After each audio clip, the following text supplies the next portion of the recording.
They rush 4. Plenty of time for JUN. Now squeezes, steps up in the pocket. LA can run inside the 10. Head first. He dives off the 5-yard line. 65 horsepower trap.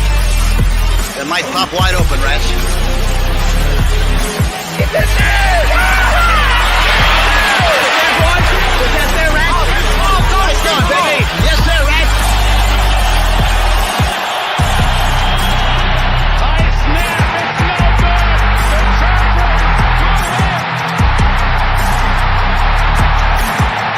Here comes the rush. He sidesteps. Can he throw? He can. The ball flipped forward as loose. A wild scramble. 2 seconds on the clock. Casper grabbing the ball. It is on a fumble. Casper is recovered in the end zone. The Oakland Raiders have scored on the most seedy.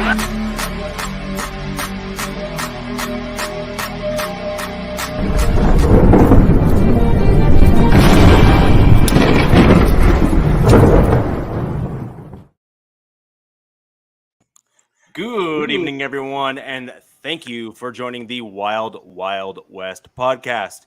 My name is Richie Richey of MHRT Network. To my left is Coach Defense. Down to the bottom of the screen here is Alex Givens of Arrowhead Attic. And invest in some front light, okay, schmuck? We can't see you. Hey, I'm traveling, all right? Different setup. I'm he's in the mobile Sunshine State right now, so you'd think that wouldn't be a today. problem. Down in enemy territory here. Oh, okay. Okay, well then I refrain from what I said. Yeah, you still meant it, right?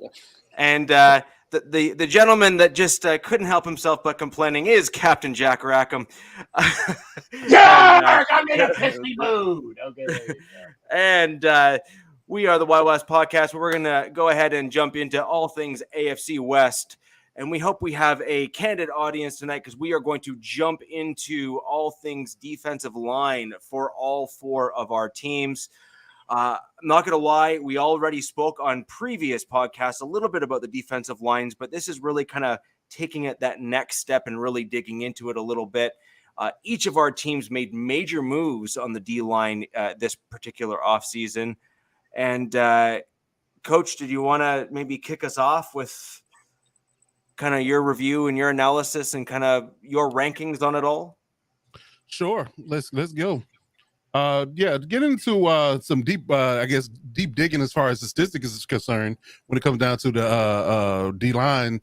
And I guess, like Rich said, the massive overhaul that everybody made in free agency in the draft bodes to the idea that we're in moving further and further into a pass rush wide receiver quarterback league. So we can definitely go on record as saying that this is some of the most daunting pass rush that we've seen in this division in quite some time, maybe ever. I think everybody can speak to the idea that they probably have at least one, most likely 2, maybe 3 dominant pass rushers in their lineup going forward. So that bodes well for the defense, but it doesn't bode well for the quarterbacks. For sure. If I would be up late nights wondering, how we're going to keep me upright and keep my jersey clean. So if I'm a quarterback facing anybody in this division, doesn't even matter who's who. But digging into exactly what I think from a ranking perspective was rough. It was rough to think about. I think 3 and 4 I kind of settled on easy. And who I thought was 3 and 4, but 1 and 2 was rough. It was 1 and 2 was rough, and I had to dig into my bag of football knowledge to determine who was going to be 1 over 2. And I would say that I'm gonna do in reverse order actually. So what I feel like, based upon numbers and based upon production in the last 3 years, especially, I would say that the Broncos are 4 for me, based upon Bradley Chubb and Randy Gregory's numbers. I would say the Chiefs are 3, based upon Chris Jones and Frank Clark's numbers. We don't know who their rookie's going to do yet, in regards to his production. Obviously, and will he contribute? Will he not? They'll actually give him a kind of a 3-headed monster, because Clark and the rookie would be on the edge, and Chris Jones would be in his natural position in the middle, causing havoc, a la Aaron Donald. But when it comes to 1 and 2, I went back and forth between the Raiders and the Chargers. Honestly, I really did. And how I quantified it was where I put the Raiders slightly at 2, and I put the Chargers ahead at 1. And I know everybody's saying, "Well, yeah, Coach, you're a Chargers fan. You're biased and all that good stuff." But when I give my opinions, I base it on facts. I don't base it on just on opinion. here's my surprise face. Right. You don't say. It was rough. I literally came down to me a few hours before the show with me deciding who was 1 or 2. And I said, now what's the determining factor in this particular decision? And it comes down to your back end. The logo? No, it comes back. Sorry. Your back end of your defense. the back end of your defense would ultimately determine how one hand washes the other. When it comes down to having a good secondary and a good linebacking core on top of having a good pass rush.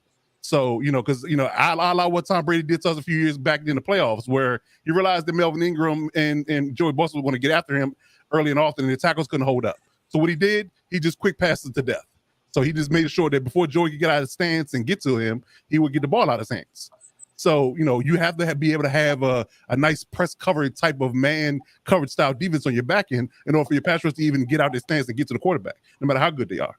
If he's get the ball out of his hands in 2 seconds, there's no pass rush in the league that can get around the tackle in less than 2 seconds. So you have to quantify it by that. That's why I put the Chargers slightly ahead of the Raiders, because of the simple fact that I think they have a better back end defense and they can hold up in coverage more so and can play press man and they can blitz and put extra people in the box and still be okay on the back end when they do scheming type of things when it comes down to what Brandon said is going to dial up versus, what the Raiders have in their secondary versus, the talent they have at corner and at linebacker. So I would give the slight edge to the Chargers based upon the numbers, the production, the talent, and the overall defense. And I will put the Raiders at 2 with Chandler Jones and Max Crosby. And then I'll put the Chiefs at 3 and the Broncos at 4. So those May I ask a question? Sure. Okay. And I like the fact that you quantified it with saying I made my decision based upon not just the defensive line, but the guys behind the defensive line. But I offer to you, Coach, was that not, or did you not do your homework assignment? I did. What do you mean? I don't believe you did. Because I believe the assignment was who has the best defensive line in the AFC West. And it's like for example, who has the nicest rack amongst all of our significant others? You say, well, I think that this person has the nicest rack, but I also quantified her eyes and her hips and and her stately legs. No. The question was, who has the nicest rack? And as a non-sexist guy, just talking male, things here to get the spur the thought, you were supposed to talk about the rack. And you threw the whole body in there. Okay. And I agree with what you're saying. Say, well, to your point, though, I did this, but then I threw in who was behind him. But that wasn't the homework assignment. The homework assignment was who has the best defensive line in the AFC West. Well, I gave that, and I gave reason behind what broke my tie. That was the whole reason me explaining why I gave the Chargers a nod over the Raiders, because of the idea that they have a better overall defense, in my opinion, talent-wise, than the Raiders do. Now, this sheer production, like I said, we can look at the numbers. The numbers are very close. Like I said, you can equal Chandler Jones's to Khalil Mack over the last 3 seasons. Joey Bosa supersedes Max Crosby. We're gonna put it down to just overall numbers to to that point. Interior D-line, in the same breath, the Raiders actually have rookies and unproven guys in the interior, so we don't know exactly where they're going to be or where they're not going to be. The Chargers have veterans who are proven guys in the league. More person and more, and they have a couple of pass rush specialists in there and have a lot of depth. So I would say, I got you, but that's the assignment. That's why that was the assignment.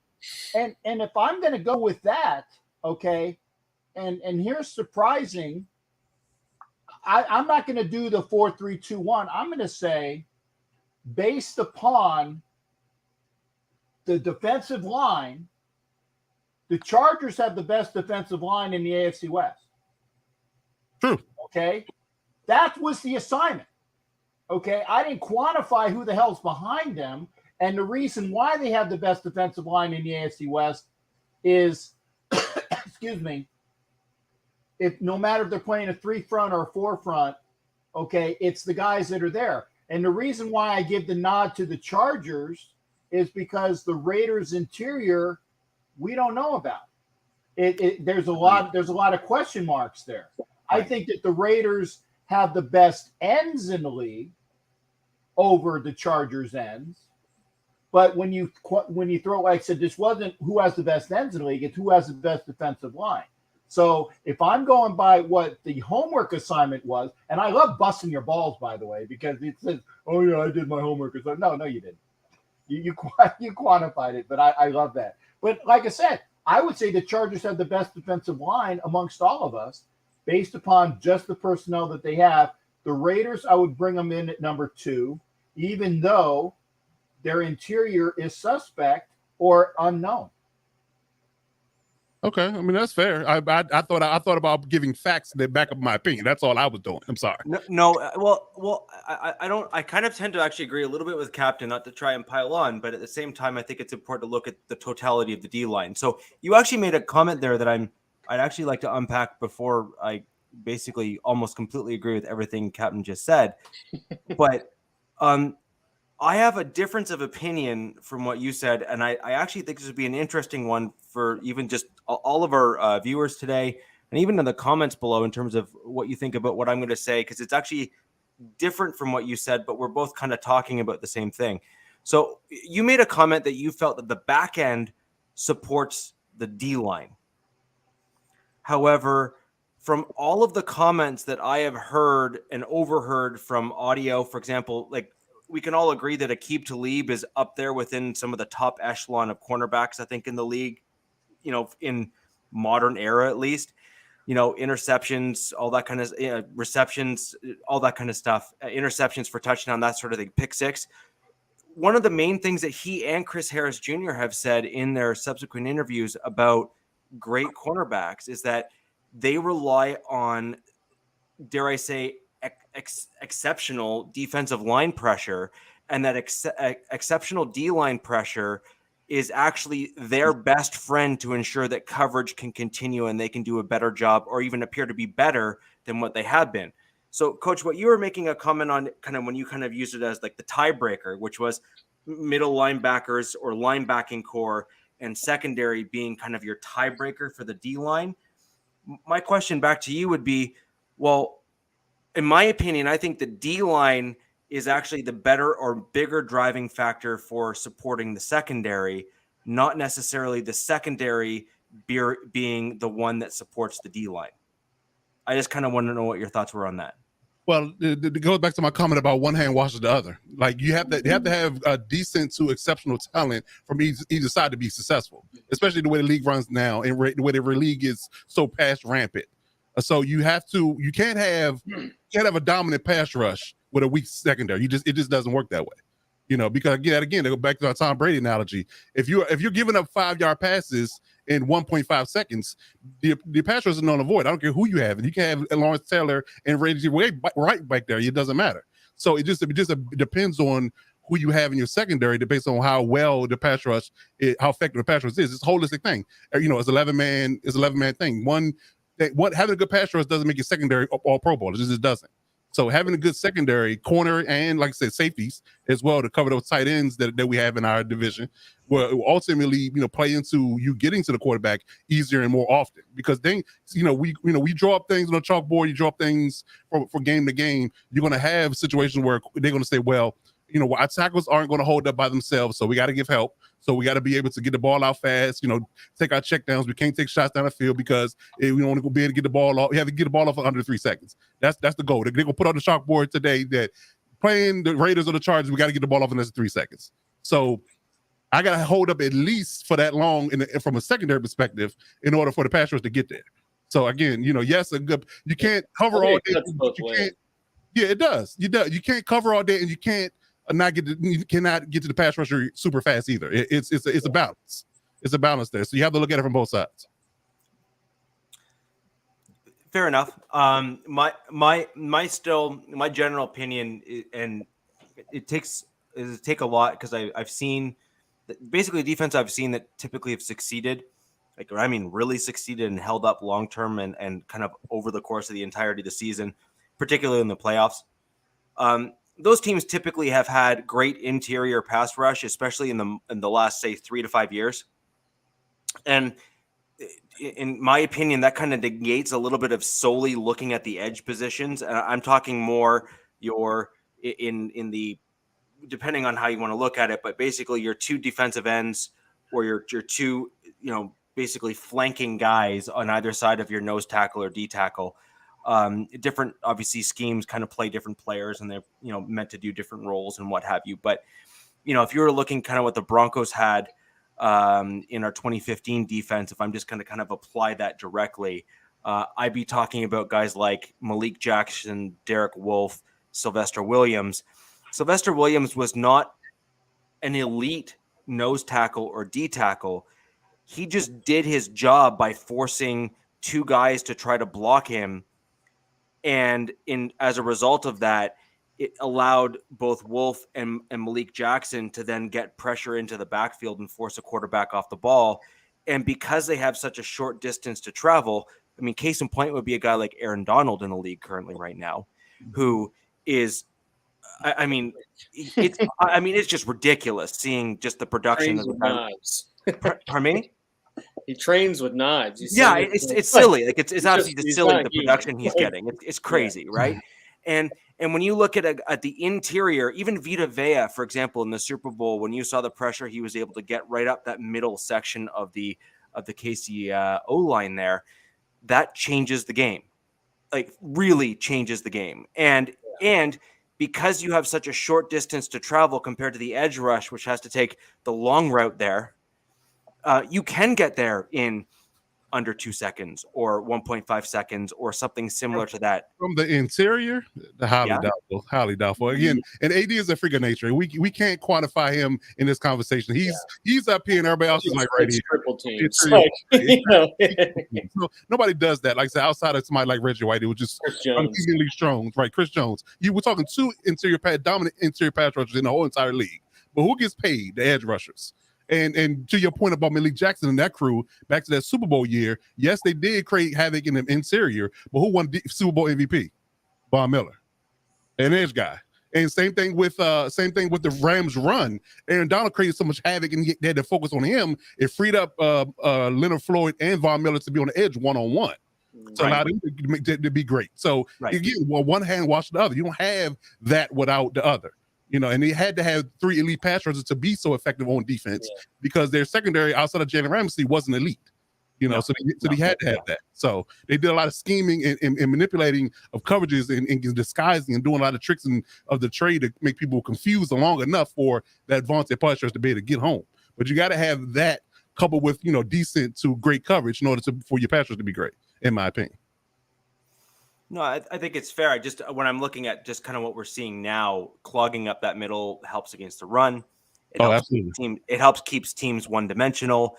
You're then able to plan and scheme in the back. Like to your point, if you have that solid, legit interior, you can then focus on scheming for pass plays to kind of put some of your back pieces in the right place. But you can really only do that with, dare I say, a real top tier kind of interior D line.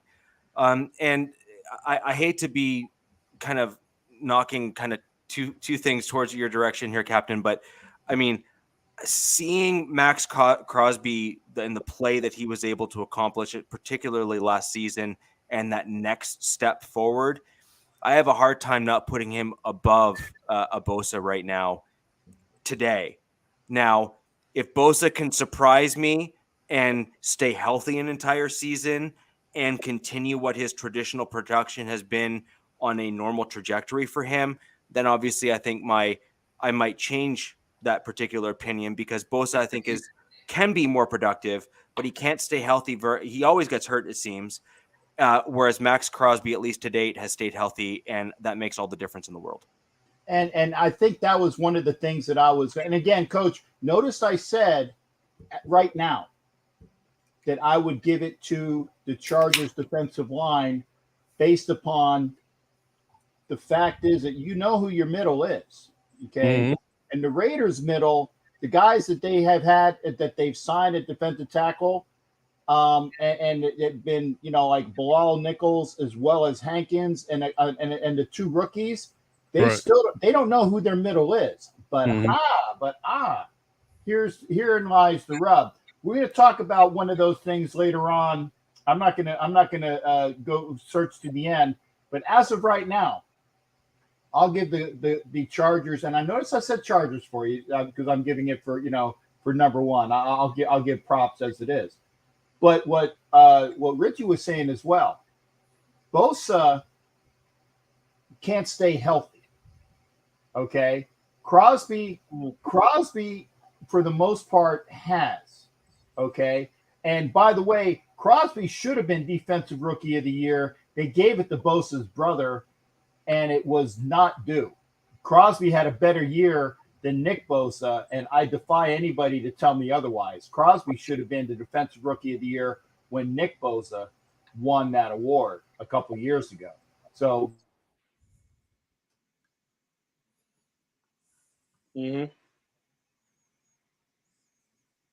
What happened?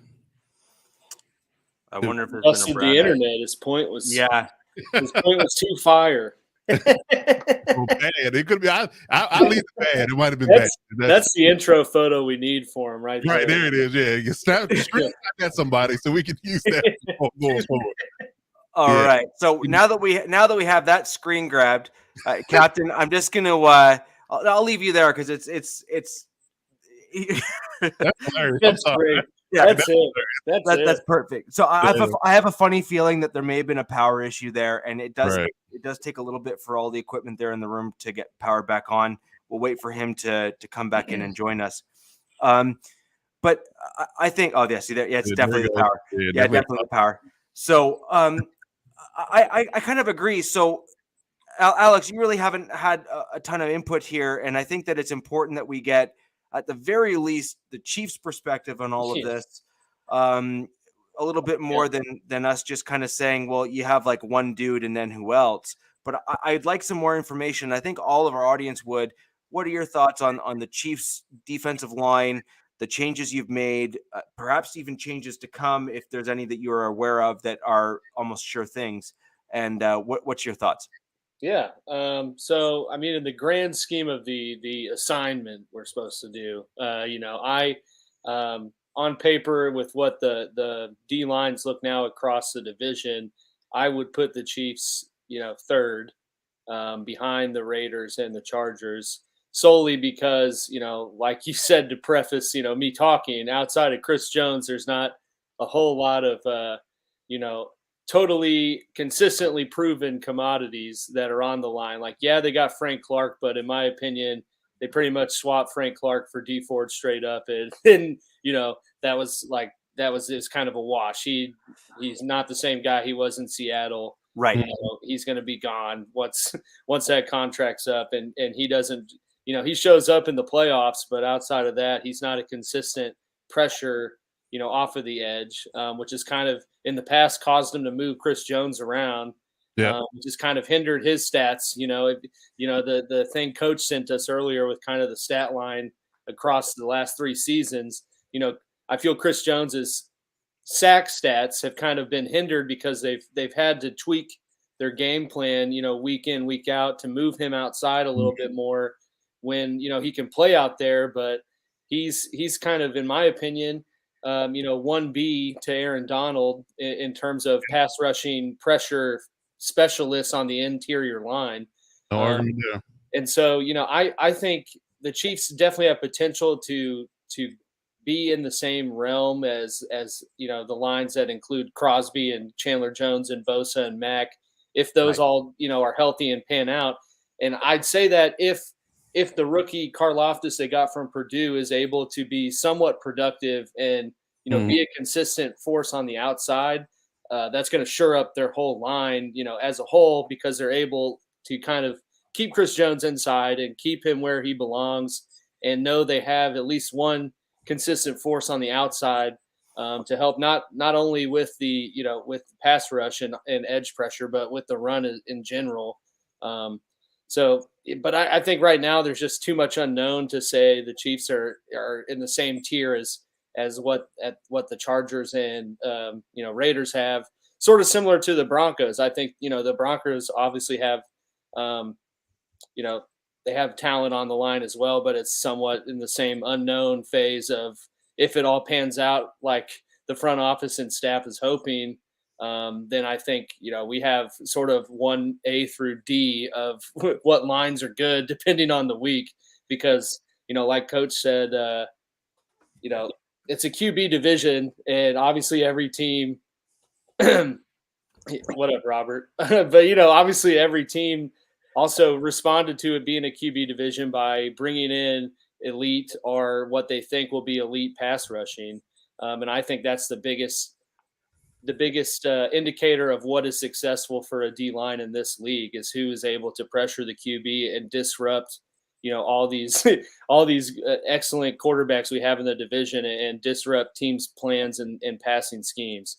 But as it sits right now, where the Chiefs are at, they're third. If Karlaftis can be what he is we're hoping him to be, I think they have bounds better D line and overall pass rush pressure as a whole this year. But it's kind of the theme across the board with the Chiefs.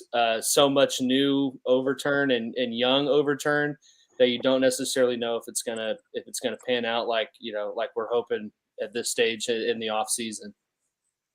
Yeah, Alex, you want to know a quick fun fact before we move on? Yeah. The 1 year that Chris Jones played defensive end solely for the entire season, he had 15 and a half sacks. Yeah, that's what I mean. 2018. In 2018, he played in solely for 15 games out of 16. Well, they had D Ford. D Ford had like 12 that year too. I mean, they had like pretty good. I mean, pretty good 1 and 2 punch. I mean, that was a contract year for him. So obviously, guys are going to ball out a little more in a contract year. But yeah, I mean, Chris Jones is like I said, he's definitely one of the best pass rushers in the league. He just, I think, gets kind of lost in the shuffle, one, because he's inside and not Aaron Donald, but two, like they also, I see, like you hear it every week if you watch a Chiefs game. They talk about how they got to move him outside when they don't need to, and he needs to be inside. And so I think once they can find some reliable people on the outside, that'll make their line as a whole better. And they definitely have to get into the rest of it. I think they have a pretty good supporting cast behind the D line to where if it's at least consistent, their defense should be pretty solid going into this next year.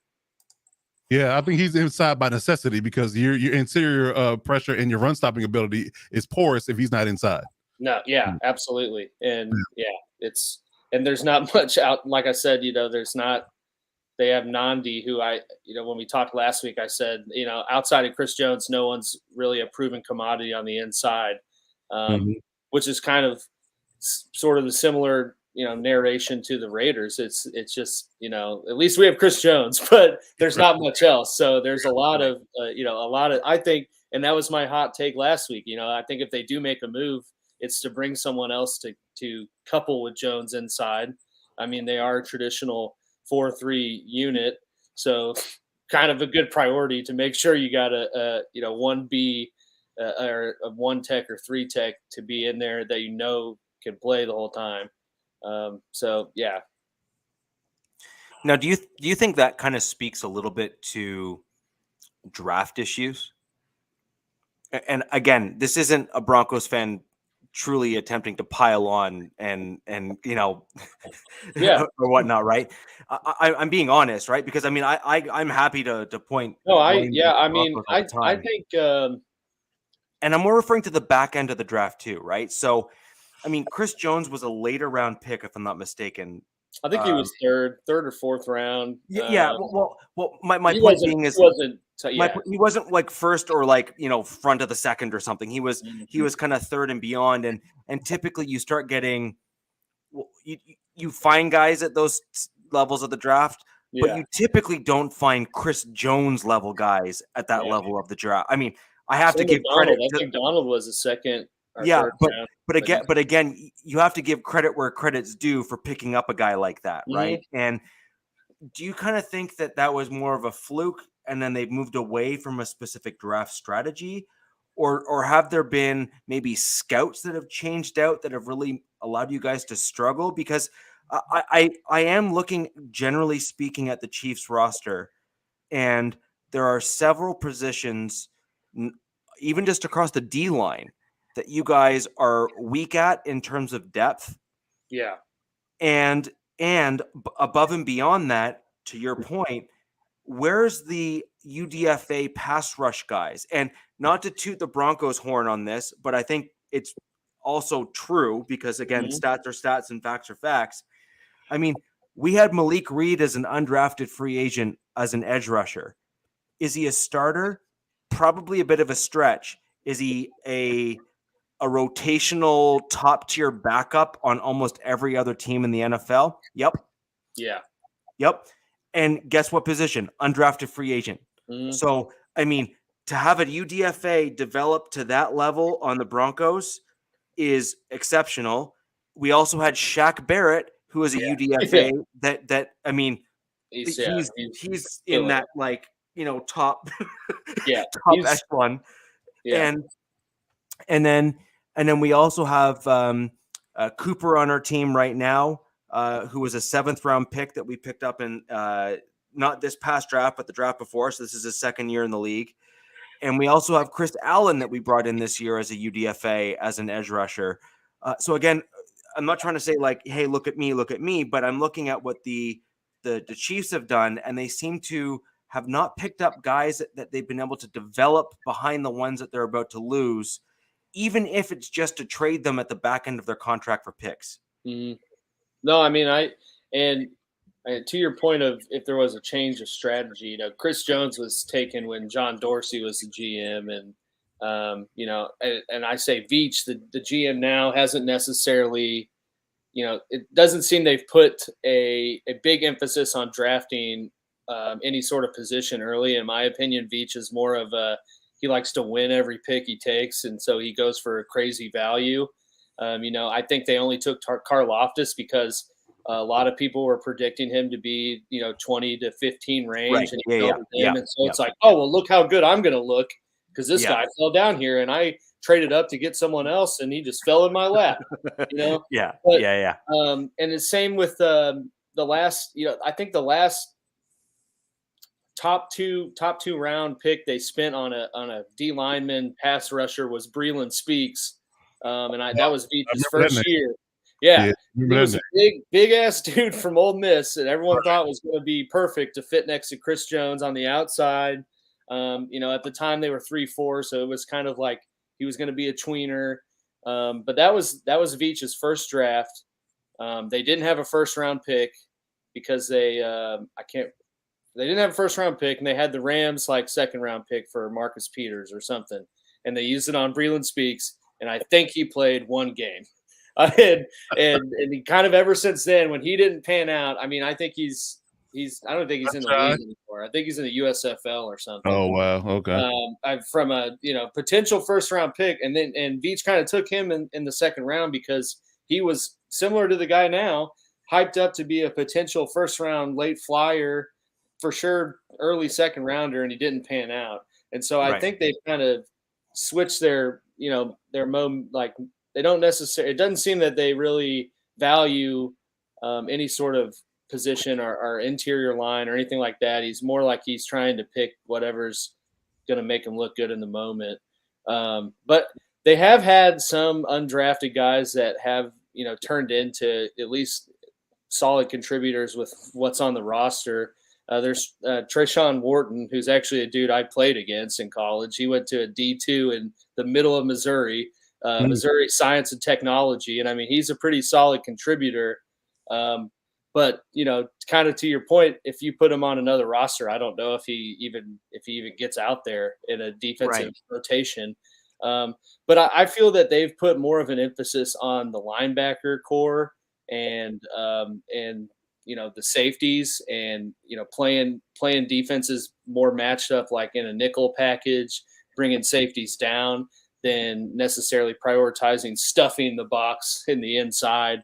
And I think that's kind of how we've seen them construct their roster. I mean, this draft alone, you saw them bring in 8 defensive backs. So, that's kind of they look for like those big-bodied athletic guys that can kind of play coverage, kind of play the run, and let's see if we can make them like a rover that just goes all over. And then we got Chris Jones, so it should work.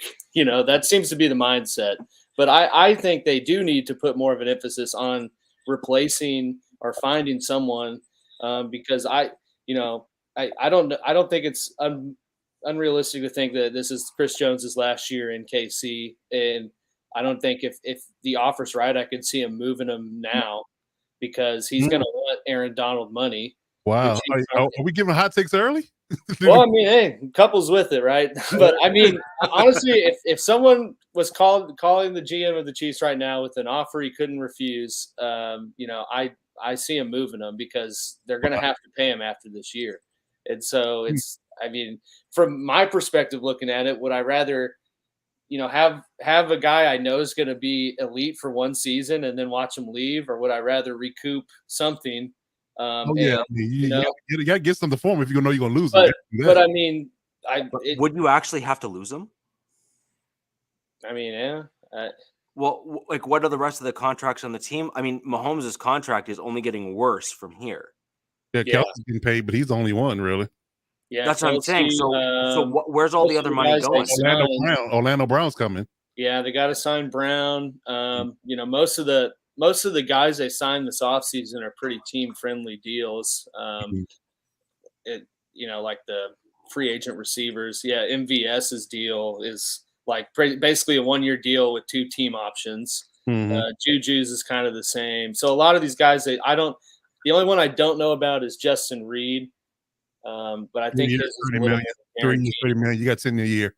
Yeah, but at the same time, they I see Chris Jones' situation playing out similar to Tyreek Hill's. Hopefully not all the aftermath of all of that. But that was a dark day.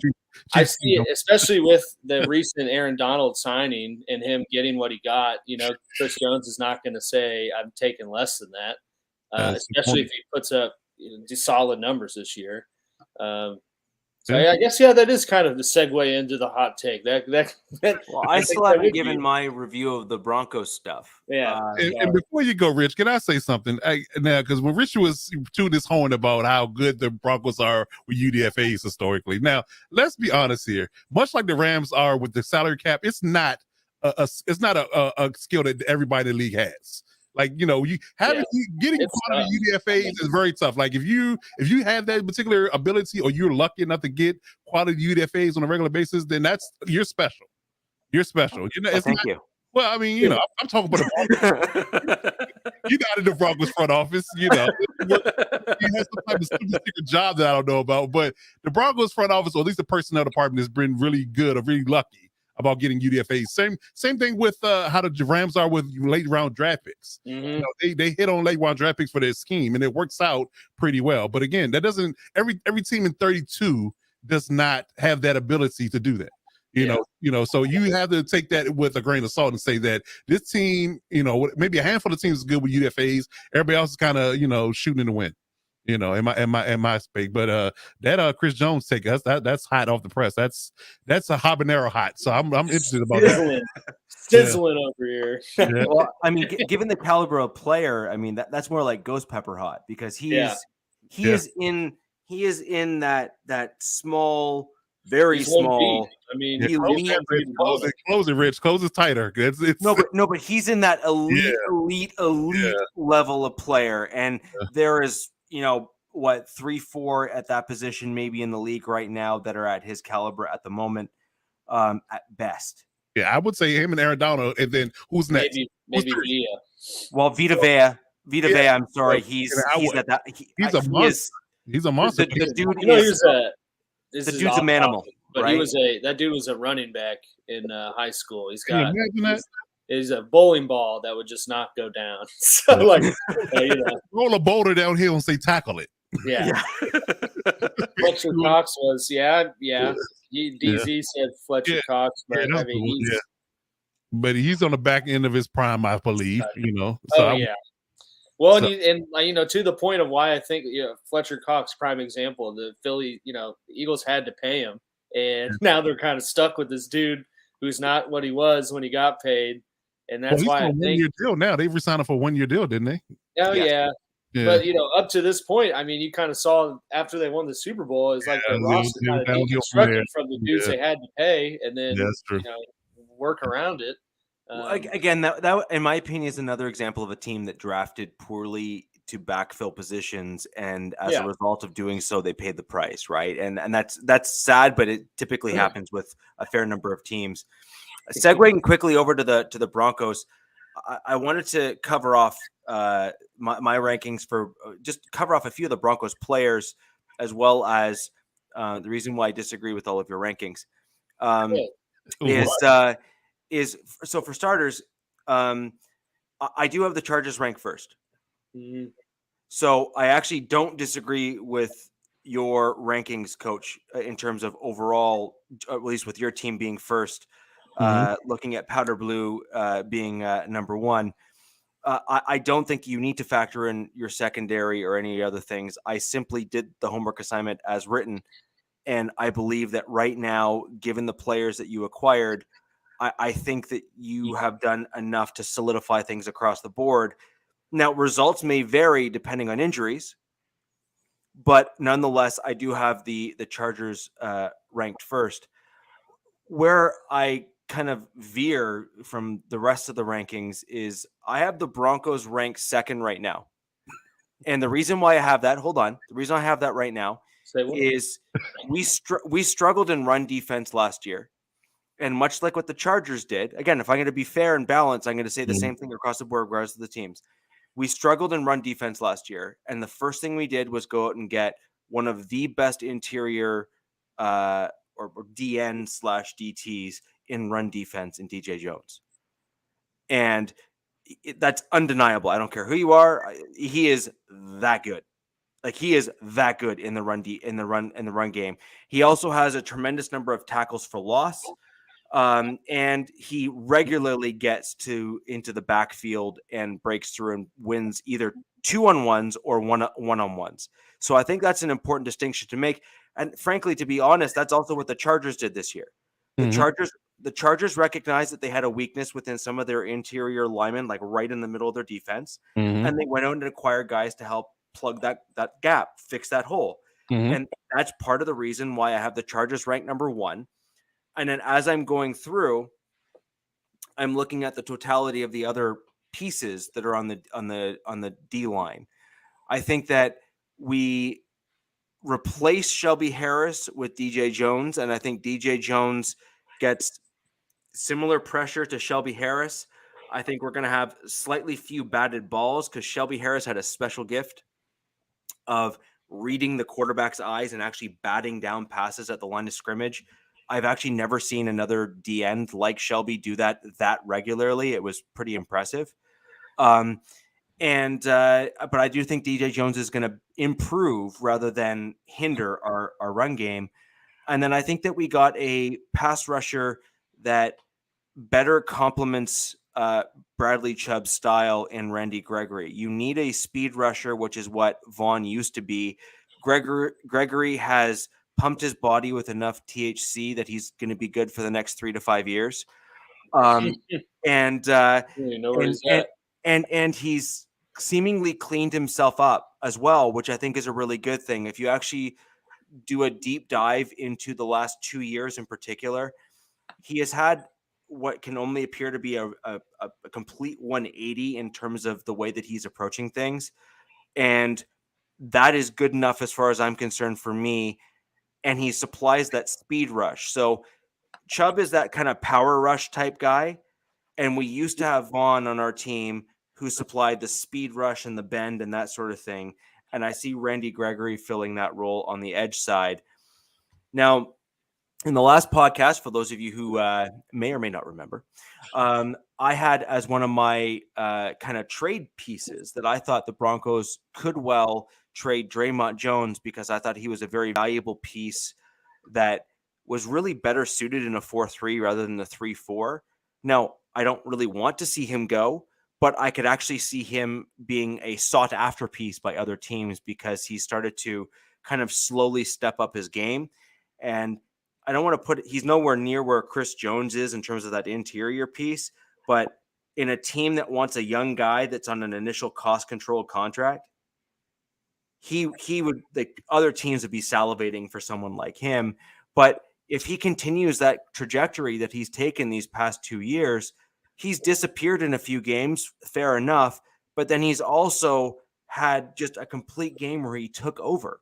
So if he can continue to have a few extra games like that, now that he has an interior guy in DJ Jones, I think we're going to start seeing some real solid play from that respect. So that's some of the reasons why I had the Broncos at 2, because I believe we addressed things much like the Chargers did.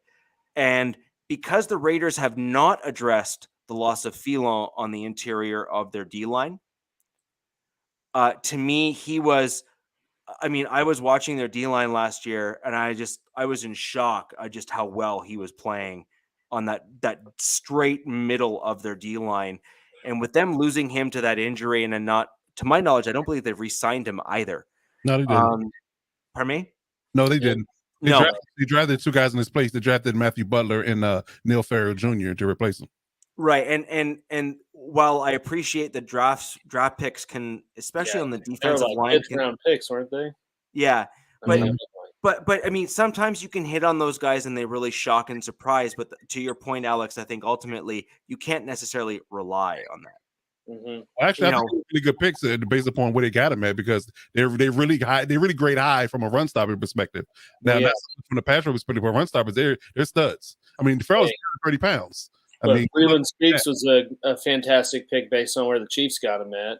Well, and I bet half the people watching right now don't even know who that is. I do, but I mean, I remember exactly who that is, and too, but yeah, I'm surprised you brought that up because I thought that might have hurt a little bit. You're right. But I'm trying to be I'm trying to a team player. I appreciate it. Yeah. But ultimately, I just think that addressing the right positions with the right people, I think, is what allows your team to rise up in kind of on the paper rankings at this time of the year. And I think the Chargers have done the best job of doing that so far. I have the Broncos at 2. I have the Raiders at 3. Although if the Raiders bring in another interior guy to shore up, then I would be willing to flip those, because I do think that a guy like Crosby, for example, is a proven commodity as a pass rusher, and he would certainly tip the scales if they were to bring in a complementary piece in the middle. And then I have the Chiefs finishing off the division at the 4th in terms of the D-line. That Canadian Kush is good, ain't it, Alex? Yeah, I tell you, boy. You gone to the same dispensary as Gregory right before this thing. Exactly. Right? Or those Bronco Bears. I don't see it. I don't see it at all. I'm just speaking from the numbers perspective. Like, Bradley Chubb hasn't had a season over 7 sacks in his career. Randy Gregory hasn't either.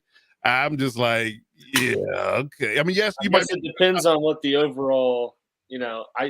I think me and Coach went about it sort of the same way, and you and Captain went about it different. I mean, to me, I think one of the biggest measuring factors of the successful D-line is the amount of sacks and pressures you get, right? Absolutely. And then I think kind of the cherry on top of it is the stopping the run.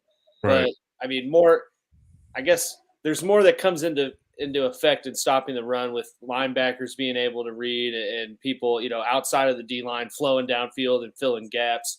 Whereas I think the biggest measure for a successful and consistently successful D-line is one that includes, at least 2 guys with double-digit sacks. Yep. So I think that's, to me, was why I kind of put Raiders, Chargers, 1A, 1B, Chiefs 3, Broncos, 4, because of the lack of a consistent track record with sacks. Welcome back, Cap. Did I miss anything? No, we had just waited for you this whole time.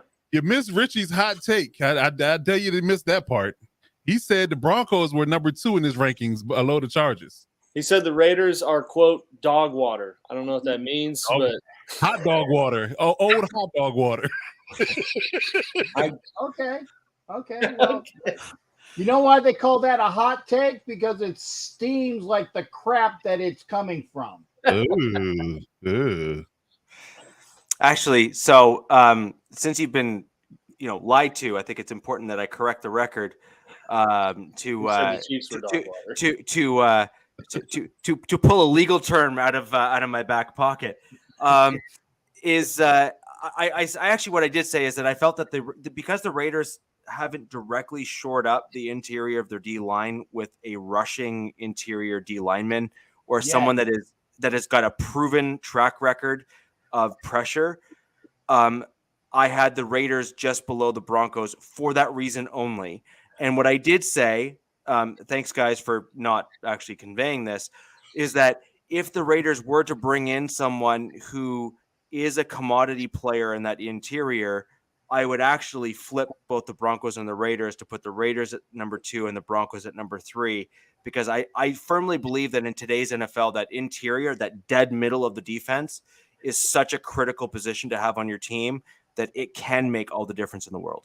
Yeah, and I feel that we made that move by bringing in DJ Jones as a he's a DN, but he's still in that interior.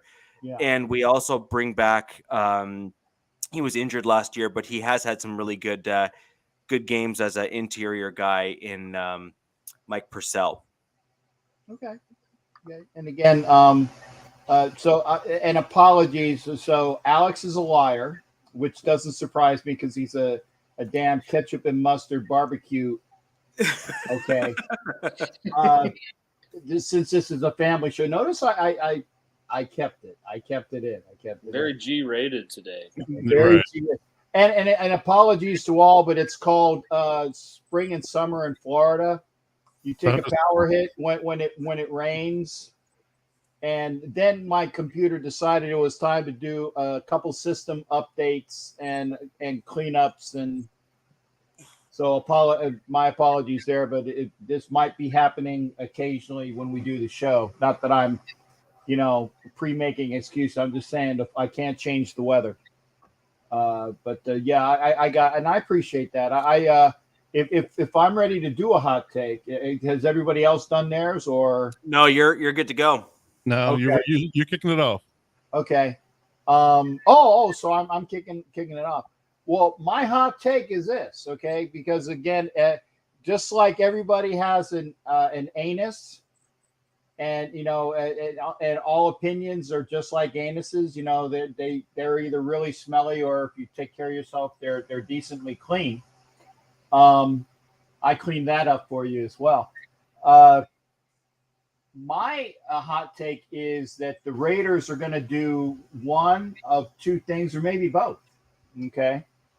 I firmly believe that the Raiders are going to get rid of somebody that is going to be like a wow move as far as, and we were talking about this last week, with the trade thing. Ziegler and McDaniel are of that team's mind that I won't even suggest. By the way, did anybody notice I went through a change of hats? See, nobody said anything. See, so you guys are not like Gruden. Yeah, I was. It was hot in here, so I actually did the Gruden cap. I'm a dude. I don't notice that crap. Yeah. Okay. Well, I was wearing this. Anyway, but I firmly believe that somebody that is going to be like, wow, I don't believe that just happened, like Josh Jacobs, or see that wouldn't be a shock to me though.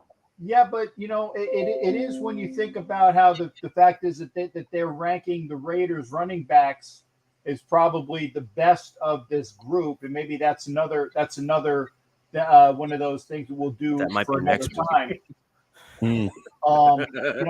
That is one of those things. But I think, the other thing is this, and this is like hot take number 2. And I said yet when we were talking about that interior defensive line, I really think that the Raiders are going to sign somebody with some beef, either Starla Tulele or maybe even Ndamukong Suh, because they need to shore up that defensive interior. Because again, you can have the best rushing ends in the world, but if you have no oomph up the middle, all the great quarterbacks we have in this division, all they're going to do is just go right up into the middle, and they're going to have no problem at all. The Raiders have not had a interior defensive pressure in quite some time, and as the great Peggy Holmes would say, because she's like you, Alex. She's from Missouri, okay? And she's not from Missouri, but she's show me. And the Raiders need to show her that they're going to do something with that defense. So that's my hot take, A and B, all rolled up into one. The Raiders get some decent beef. They need some aged beef. Defensive line. Beef. Aged beef. Not fine aged, shriveled up beef. No, we're not talking what your wife says to you, Alex. We're talking about. How you know? You got to leave yourself open. I'm going to grab. Did you bug my house? That's what she said. I can hear her all the way. I can hear her all the way from here. Okay, but yeah, the Raiders need to shore up their interior. They tried to do it this year with the addition of getting Pecco and getting Bilal Nichols and one of the kids that they got from the Bengals.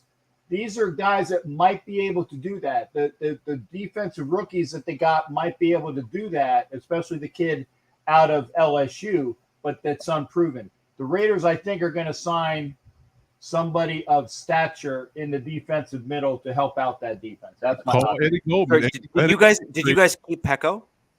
Yeah, we got Pecco, and Pecco is Pecco is probably of that group. He's the one that doesn't get a lot of press, but I like what of our signings of him. Yeah, that's Kyle. That's Kyle Pecco, right? Yeah. So he was with the Broncos. So he's the cousin of was it Dante Pecco? Domenico Pecco. Yeah, Domenico Pecco. So he's his cousin. Yeah. Uh-huh. And he was with the Broncos for a while, and he was actually looking to be a pretty stellar player for us. And then we had a coaching change, and they just said, "Oh, who are you by?" Yeah. And do you know who picked him up? Was the Titans? Well, no, the Patriots picked him up. Oh, okay. So it does not surprise me that he has come back around to the Raiders, because I know that regime really liked him. And I have a funny feeling that for whatever reason, certain roster things kind of played out a certain way and they couldn't keep him. But he was a guy I think that they were quite high on because he had discipline, pedigree, and he had some promise with the Broncos. And obviously with some additional coaching and kind of attention paid, I think he has a potential to really show up for maybe 2 or 3 years, just given his now current age. But, back then that was like 3-4 years ago when he was with us. So he's probably got 3 years or 4 years left of probably solid play where he can really show up for you potentially. And you know what? The Raiders have had a good addition of bringing in guys like John Perella, Ted Washington, and other people, for that addition that puts them over the top. I really think that, granted, old regimes, but I really think that will happen this year because they got somebody that actually knows how to make a football team, and damn it, the friggin' Lynch just scored. So does he though? I mean, sorry? McDaniels was a coach in Denver.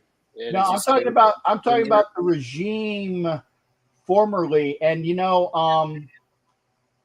I firmly believe. And again, I am not smoking this when I say that. I think that guy Belichick did pretty good his second time around.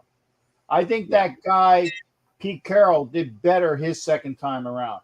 I think that I think that Vince Lombardi did pretty good when he had that opportunity. It wasn't his second time around, but he showed the growth of being the Giants, guy. And then they had two really good guys as head coaches by the name of Landry and Lombardi, and they did pretty good when they were given that opportunity. So you know what, Alex? I need to clean out my. Oh, you cutting out again? I can't tell. Yeah. You're breaking up, kid. You're breaking up, man. You're breaking up. But no, I like I said, I'm not expecting an AFC championship run to the B game, but I'm fully expecting a playoff victory. I think that we have what can be takes to go farther than one or two games this year, and that's why I think this is the springboard to next year. But you got to start, and we've done that. We started. So, Coach, what's now? We actually had Alex's hot take already, Captain. So that was the one thing that happened, but it was in the middle of his D-line spiel, where he decided to again merge homework. He decided to merge homework assignments, and put it all together. You get a better. Put it all together in one. So you don't get extra credit, man. You don't get extra credit. Well, I know that because y'all crapped on my take about why I quantified my. Not y'all, Cap. Well, yeah. He agreed with me. Exactly. They piled on like a tag team. They're demolition. I'm the Heart Foundation. They piled on, to my extra credit for my reason why I gave my rankings as such. So yeah, you'll get extra credit in this league, obviously. No. But what Alex did say was, he thought that the Chiefs probably wouldn't either be able to afford or wouldn't pay out to keep Jones after the season. Yeah. And so his hot take was that he felt that, given that fact, that they might try to trade him for, a Godfather offer of some sort to try to get him off the Chiefs and over to another team. Yeah, that's pretty so hot. That was, yeah. That's a Chili's fajita. Yeah. Yeah. Exactly. So, Coach, what do you think for the Chargers in terms of a hot take that we might see coming from your team? Well, based upon the ones I've given already, because based upon your ranking, Alex's hot take and Cap's whatever that he got going on down there, I'm going to keep it simple. I want to say my hot take is the Chargers win 13 games at least this year. That's my hot take. Whoa. Isn't that just to be expected? No, it's not to be expected. Not with this division. It's definitely not. The way the AFC's I was going to say, can get 13 out of 17 in the division that we're in. Yeah. Mm-hmm. That is a hot take. Yeah, 13. Whoa. Jason Thomas. He's got the hottest one here. Raiders 15-2. No, that's a little high. Yeah, he's smoking what Richard was smoking earlier. Yeah. Hey, just because it's legal here, that doesn't mean anything. So I want to kind of pick one here. So I don't like the first one I have. I have two hot takes to pick from that I kind of wrote down before the show. I might give a bonus answer just because it'll ruffle some feathers here in the chat. You can thank me later. I have KC finishes last in the division, as in fourth, this season as my hot take. Now I'm gonna intentionally pile on with my hot take just for fun, and say the real question is though, are they intentionally trying to finish fourth, given the fact that they have a poor cap situation and have typically had really, really bottom of the first round picks and second round picks for the last 3 to 5 years? So is this an intentional attempt at retooling, or is this just incompetence? Whoa. That's right.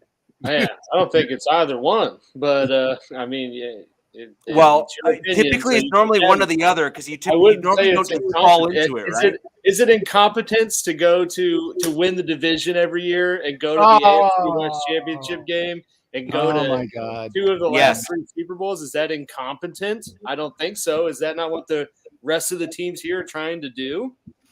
Sure, but I'm out on that one. I can't. Sure, but when you end up with a contract that you signed that can potentially cripple your team, and let's see what happens after this year when Wilson wants $50 million a year.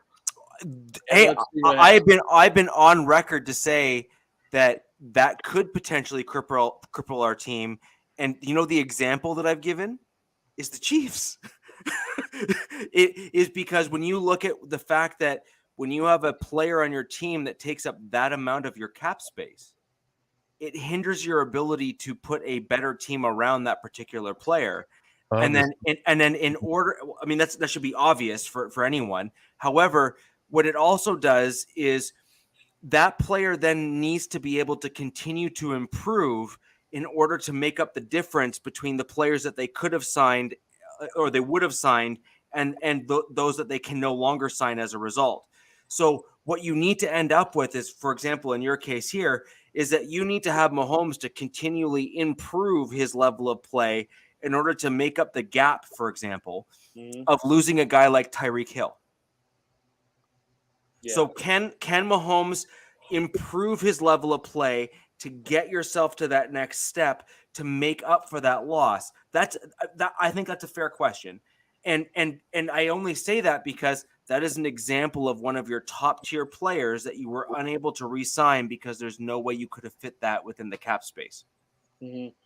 And then you look at Chris Jones, and then you look at, pardon me? I thought they could offer him close to what he was asking for. They did. Yeah, that's what I mean, they could make it work. Can you then sign Orlando Brown? Can you then sign all these other players within that same cap space when you have someone else making up that much room? Like, that's ultimately what the point is that you have to pick and choose, and you're going to ultimately lose at least 2 to 3 people that you would have said, I kind of really want to keep him, or we really didn't want to let him go, and it ultimately hinders or hurts your team. There are very, very few teams in modern NFL history that have paid massive contracts to their quarterbacks and then subsequently gone on to win the Super Bowl as a result. Most teams in the modern NFL era have either paid cost-controlled or kind of more modest contracts to good to very good quarterbacks, and been able to then also have other elite players around them. Well, I mean, I think the cost-controlled person you're talking about is Tom Brady in New England. Because I mean, outside of in Tampa at $25 million a year for a quarterback that can basically memorize and knows most defensive plays before they happen, I think is another.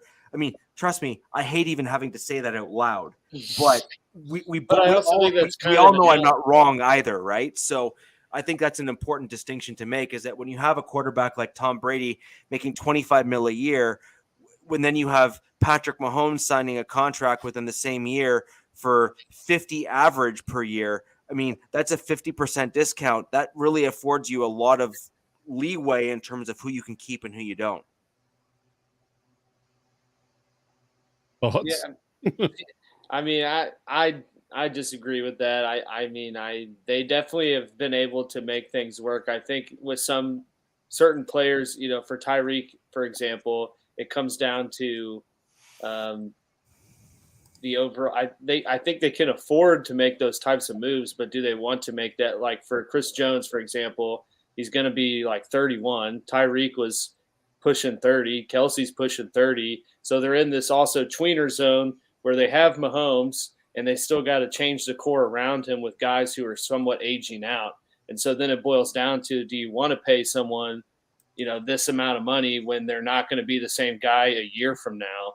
So it's, to me, kind of I get where you're coming from, but I also think it's somewhat of an unfair comparison because Mahomes kind of he came into the core that Alex Smith had for 4 or 5 years and then ran with it. But now you're seeing them try to change that core out while also not really missing a beat. So, I don't think it's. So what you're saying is that your draft or poor drafts to date have hindered that. Because at the end of the day, you can do it one of two ways, right? You can do the Rams way, which is you bring in all of these free agents and somehow manage to I still don't know how they're doing it. Manage to fit them all under the cap. I'm still struggling to figure out how I just don't get it. But anyways, you can go that route, which I've yet to figure out how to manage. That's what they did to get the Super Bowl title, and then you see them kind of change the pace. I mean, they traded for Kendall Fuller. They made moves giving up picks. That's why they were picking second or second. Right. And now you see them value picks more, and I think you see kind of a changing in the overall theory of how to construct the roster in Kansas City from what was an aging but proven core of players to trying to build around a younger group. And that's why you saw them have the draft they had this last year. Which I actually thought it was a solid draft. Rich keeps saying they have historically bad draft. I think this draft was actually good for the Chiefs. Yeah. You know, No, I actually agree. I think this is the first draft that I've seen the Chiefs really, at least on paper, until everyone fits in to see how they fit into the team. But that's everybody. They've done well. But my point being, ultimately, though, is that if you're trying to solidify the long term and have the right players on your team from now and into the future, you would have wanted to have kind of the type of draft that the Chiefs had this year 2 and 3 years ago. Because what you want is you want a tight end to sit behind a guy like Kelsey, learn the system, learn the details, learn the nuances of the position, as opposed to another guy who's going to come in cold turkey and like Kelsey's on the bench in a stretcher. Yeah. But I mean, it's easy to have that mindset, but when you're, one position away from a Super Bowl title, then you're going to give up draft capital to get that position. And you see teams do that, kind of go all out for a Super Bowl run, and then you don't hear from them for 5 more years. And I think that's what the Chiefs did when they changed out Smith for Mahomes and then got to the Super Bowl and won. And then they tried to run it back, and it blew up in their face to some degree. And then you see them change their mindset now to kind of retool. I resemble that remark too. That's so wrong. It's not wrong though. I mean, yeah. Oh man, we need Jacob. He also will come out of the hospital with 5 plays that will be automatic touchdowns. So. Yeah. DL, I just want to thank you for that comment. That was good. That may have just made my night. Yeah. That was gravy covered Big Mac. That's a good one. That was great. That actually sounds kind of good. Is that poutine, right? That's well, no, we don't pronounce it poutine. It's Putin. Putin? Yeah. You have to sound like you're French. Like the French. Cigarette. It's Putin. It's Putin. Because it was invented in Quebec. Who like a good 25% of them don't even want to be part of Canada, and frankly, I'm happy if those 25% just want to go and find an island somewhere. But it was invented in Quebec, and that was kind of like a cheese curd gravy thing. To be quite honest, it totally screams that it should have been invented in the U.S. Yeah. But it was Canadian nonetheless. You have to say it in a French accent, I felt in your general direction. You have to say it like that. Well, if you're gonna go Monty Python, you have to go all the way there. It was I fart in your general direction. Your mother was a hamster, and your father smelt of elderberries. Oh man, Rob's hilarious too, by the way. There you go. Yeah. Pardon me? Rob's hilarious too, by the way. He's I love gravy and Big Macs. Dude, Rob's had some savage comments today. Yeah.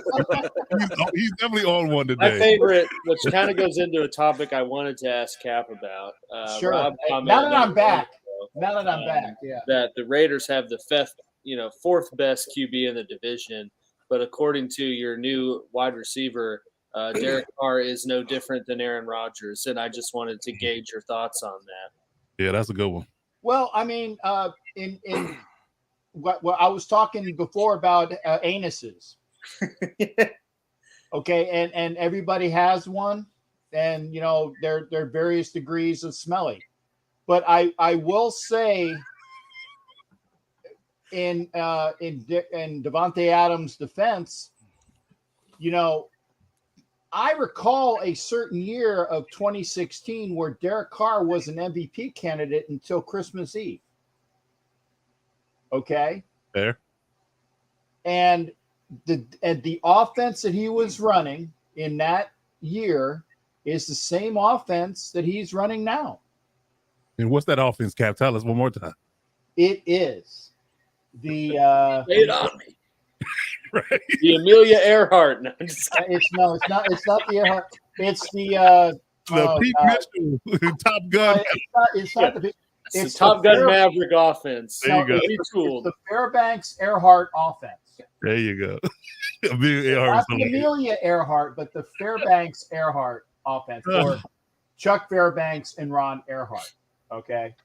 Sound like And a that was the offense that was employed by Bill Musgrave in 2016, which is the same offense that McDaniels runs. So if you go back to, he's running the same type of offense.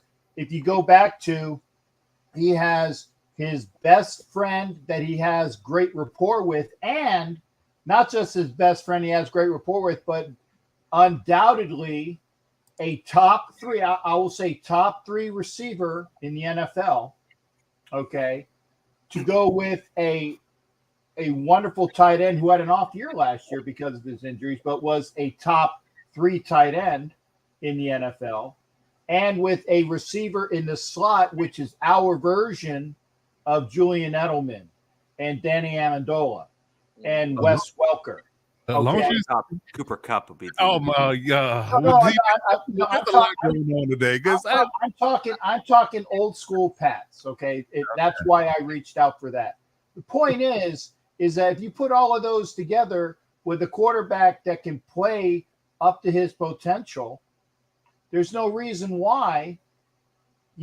People say, "Oh, well, he sucks. He's the number 4 quarterback in the division." Okay. No. Okay. No. Russell Wilson, yeah, he's been to a Super Bowl and he's won a Super Bowl. The kid in Kansas City has been to 2 1-1. Okay. The kid in LA, and notice I said LA, not San Diego, so I'm not going to have to take a geography test. I know where they are at. He's got a lot of potential, but his upside is better than Carr's. But right now, he still has to prove it. And he hasn't been able to prove it these years. So I'm going to say, if Derek Carr can play up to that potential of 2016 with an improved offense, for those that said we have the number 4 quarterback in the division, you guys are smoking something with poutine shoved up your. Oh God. Oh, so did Cap again? Did you not do the homework? Because he asked you the comparison between Rodgers and Carr. He didn't ask you how good. No. What he did was he gave me coach speak. He ran around the question. Said a bunch of trigger words. He said the number 4. He said the number 4 quarterback in this division. That was the question. That was a statement. No. That was a statement. But then what? So the statement is that Carr was the number 4 quarterback in the division, and then Devontae Adams responded and said, I don't really see a massive difference between Derek Carr and Aaron Rodgers. And he kind of went on a bit of a rant about the two of comparing Rodgers and Carr. Now, I will say that Adams was still pretty respectful towards Aaron Rodgers, if you actually heard, in terms of how he worded it. But nonetheless, Adams did go and lay out that he felt that there was multiple similarities between Derek Carr and Aaron Rodgers, and I think that's really where Alex was going. And to be honest, that's the truth. Yeah, there is. I mean, and it's not like you expect Devontae Adams to go up there and be like, "No, Aaron Rodgers is way better." Like I'm downgraded. Like it's the same thing with Tyreek in Miami saying, Tua's way more accurate. Mahomes, yeah. I mean, it's similar to I said the coach speak. You're not going to go to a new team and then talk about how great the players at your old team were. I just wanted to poke a little fun, Okay, apologies. I thought we were on the number 4 in the division, vice the Rodgers Carr comparison. I can see that there is a lot of similarities in Derek Carr and Aaron Rodgers. They're pretty non-mobile. Although Carr is more mobile than Rodgers, I won't get that. No. Wait a minute. No. You can't compare Derek Carr. No. We're not going to do that. Wait. When was the last time you saw Aaron Rodgers run? The last game of the season.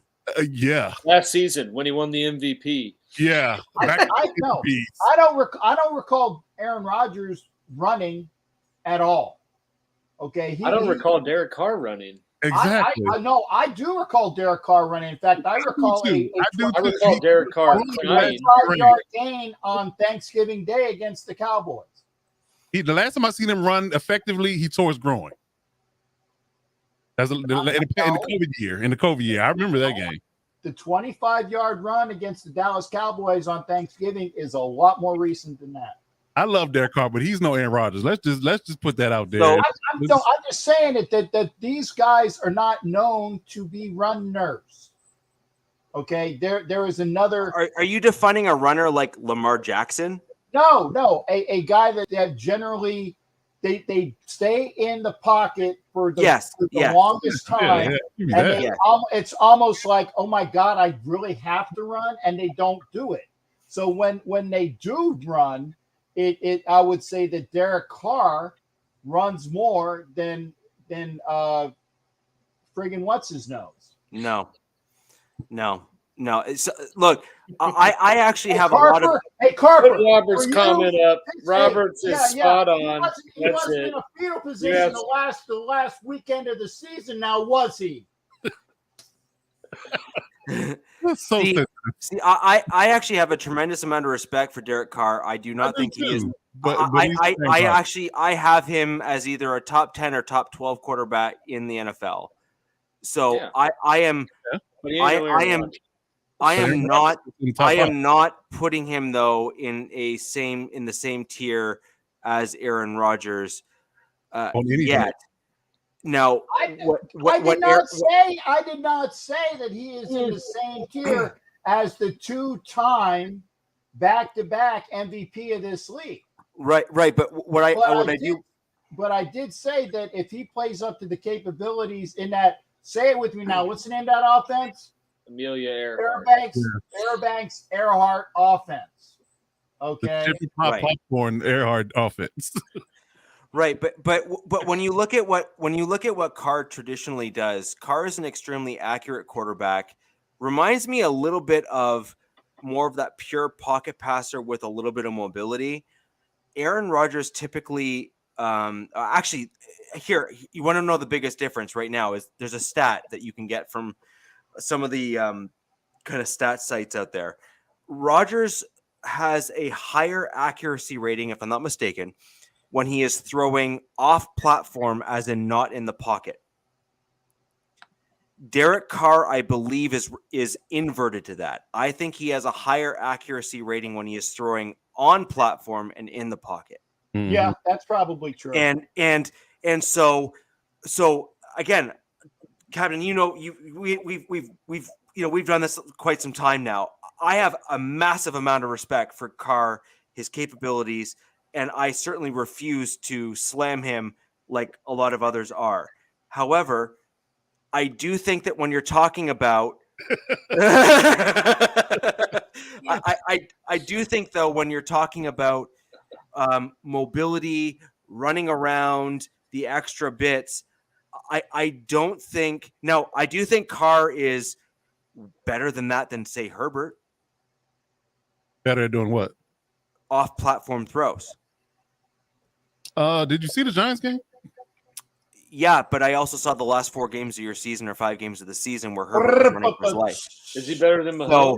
So I'm willing to take Alex. I don't know, because there's a lot of smoking and unrealistic takes going on here tonight. I don't know. Maybe that's the title of the podcast. Remind me next time to bring my drumsticks there. To be fair, though, I did set Cap up for kind of some failure with the question by asking him a very directed question, already comparing Carr and Rodgers. So no. And I'm not. I would not be stupid enough to say, "Oh yeah, Derek Carr is immensely better." No, he's not. But I will agree with this. And Ed Winchell, thank you for coming in and saying this. He's better than Herbert. And Herbert has more upside, but he's better than Herbert. I mean, put their stats up against each other the last 2 years. Who's better? Do you understand the words that are coming out of my mouth? Yeah, clearly, you don't in mind, because clearly the argument goes to Herbert. He has upside and statistical supremacy over Carr right now. Let's just be honest about it. Team aside, Herbert statistically has been better than Carr for the last 2 years. Okay. There's no debate about that. There's no debate about that. Yeah, there's a lot of debate about that. I mean, yeah, you made the playoffs, but again, we're talking quarterback to quarterback. And I did not even bring that up. What is the crux of the argument then? Where are you basing it off of how Carr is better than Herbert? I think if you're going to look at at overall things. Like for example, if you look at say Drew Lock in Denver, he went 4-1 at the back end of the season in an offense that fit his skill set better. And then if you're going to then look at say someone like say a Derek Carr or even a Pat Mahomes, for example, in KC, Andy Reid has tailored an offense to fit Pat Mahomes, and that's why he succeeded the way he has in the past 5-6 years, right? When you look at where Drew Lock was in Denver, we brought in a dinosaur who was incapable of tailoring anything to anyone, and that's why he's now fired and not employed. So I think it's really important that you have the right coaches, the right scheme, and the right players. So when you look at Derek Carr, when you look at Russell Wilson, when you look at Drew Lock or Patrick Mahomes, or even Justin Herbert, for example, you need to have the right coaches, you need to have the right scheme, and you need to be able to adapt to the players around you. I do not believe that the John Gruden offense, and I do not believe that John Gruden himself was capable of adapting a proper offense to fit Derek Carr's skill sets.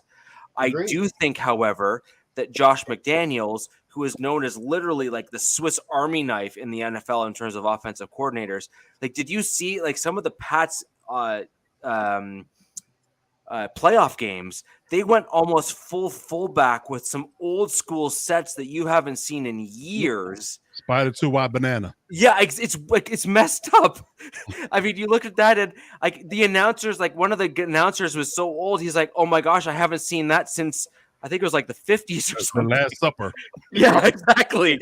And you saw stuff that just came right out of like the old school like Leatherheads, and it was great. Don't get me wrong, I loved it. I know a lot of people found it boring, but that's my type of football. But my point being is that you have to have the right scheme, the right players, and it all has to fit together. I don't believe Carr has had that, and I think it'll be really interesting to see. And frankly, Captain, I think you also have to agree at this point here that if the right offense is installed and Carr does not succeed, at this stage, I think he's kind of running a runway. Yeah, and actually, people are saying that Carr had that extension, but it's a 1 year show me. Yep, it's a 1 year show me. It is. And if he doesn't prove that he can do it with Devontae Adams, Darren Waller, Renfro, yeah. If he can't do it, he gone. So how do we go from elite quarterback to going unemployed in the same conversation?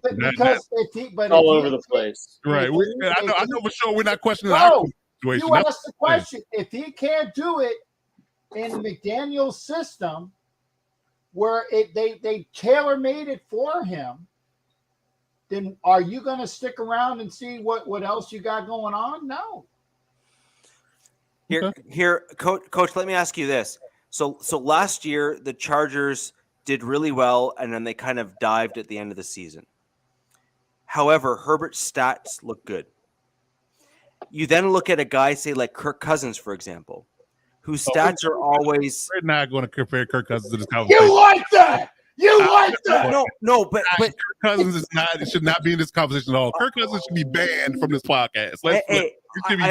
I'm only saying this because his stats are always really good. However, I don't think any of us are going to put Kirk Cousins at the same level as Justin Herbert.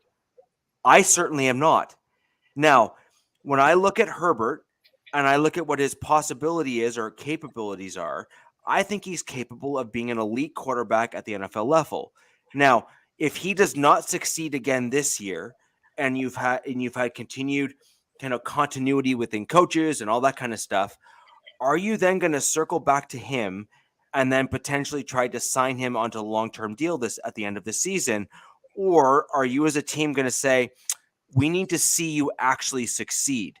I suspect that your owners are going to ask to say, we're going to change out the offensive coordinator and give you one more chance to prove that you can actually succeed, because they want to see him not just do well at the beginning of the season, but then be able to show that he can finish out the season and be the reason, that the true, like the identifiable reason, so that they don't put themselves in a really bad situation. Also, it also helps them from a caps situation, which I think is also going to come into play. So that's just my personal opinion in terms of what I think is going to happen within the AFC West, the Charger situation. But You already saw what happened last season. The Chargers were on pace to being shoo-ins for the playoffs. You were shoo-ins to be in that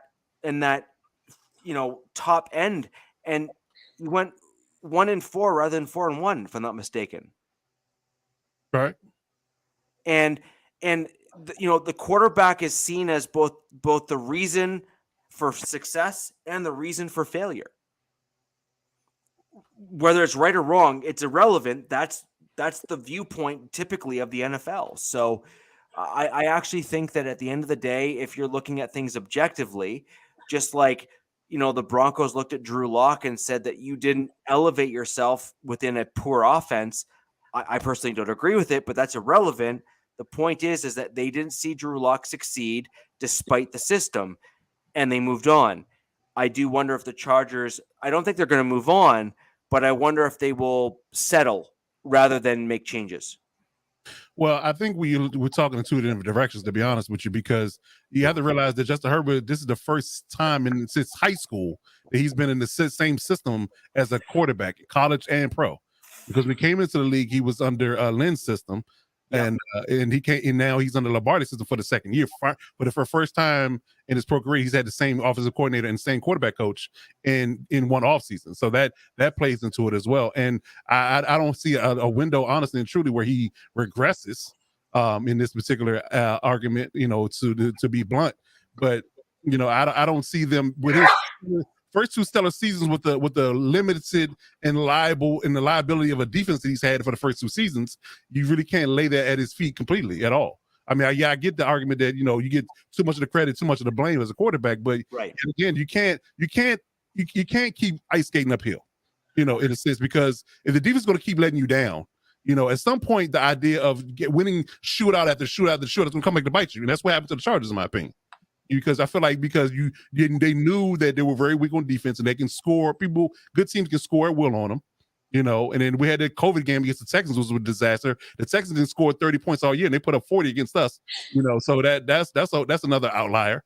So you just have to take each situation with its own individuality and say that that's the reason why they faltered at the end of the season versus it being a situation where Justin should have been all world and took over the world and carried them to the finish line, in a sense. So I really think that it's one of those things where we're looking at a upward climb towards MVP voting versus a downturn for him on his third season.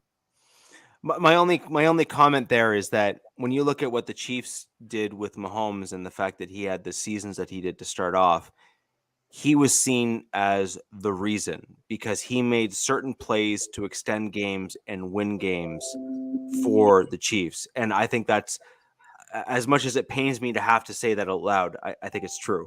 So when you look at where the Chargers were at the back end of the season, I think it is still a fair comment to make that you want to see your young quarterback having the ability to overcome adversity and elevate both his play and the other players around him to at least have one or two games that they really ought to have lost, but won because of him and in spite of, say, deficiencies of other areas on the field.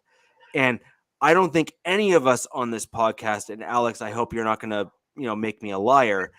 I think that the Chiefs looked at Mahomes as overcoming a piss poor defense in several games and winning them games when they really had no business winning based on the quality of their defense.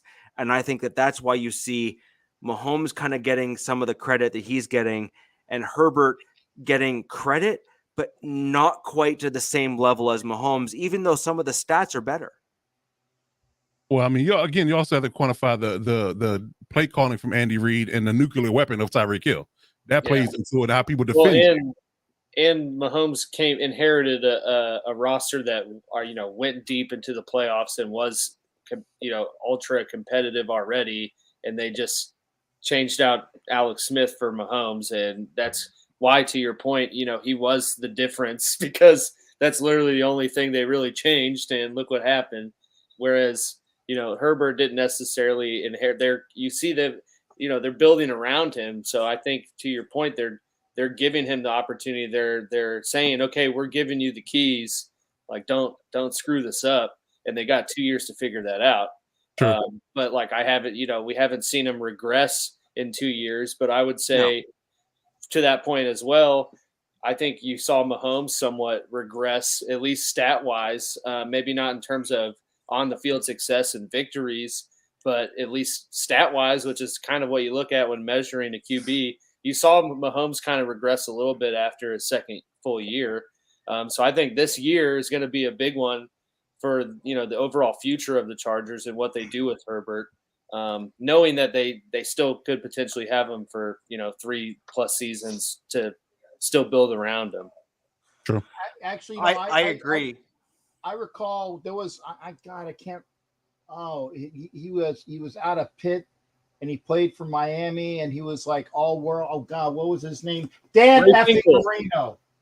Ray Finkel, right? Okay.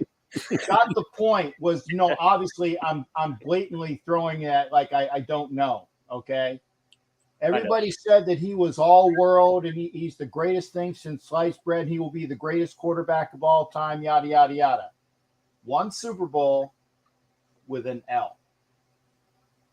Okay. Herbert has good upside. I said that. He has more upside than Derek Carr. I said that. I gave him that. But right now, if you're going by team, and you guys are talking about, well, if we would have had a better defense, I could say the same thing about the Raiders the last several years. If the Raiders had a better defense, they would be in the playoffs the last several years. It's the same effing excuse that we all hear. It's viable, but it's the same thing that we've said. If we had a defense that could stop these people, and we wouldn't have all of these late season collapses the last several years, aside from last year, we would have been in the playoffs since 2016. But we didn't because our defense sucked.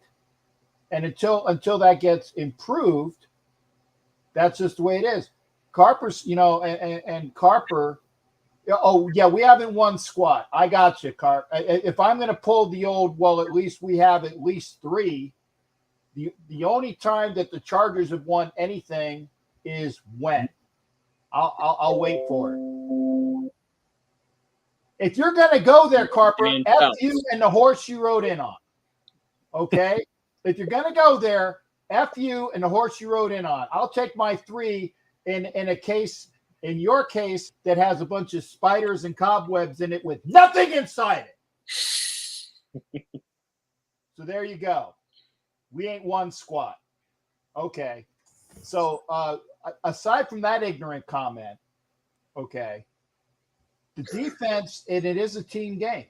So we will see if the Chargers have improved, and I think they have. Carper, I can give a flying foxtrot how old you were. I don't Were you even born yet, Cap, when the Raiders won?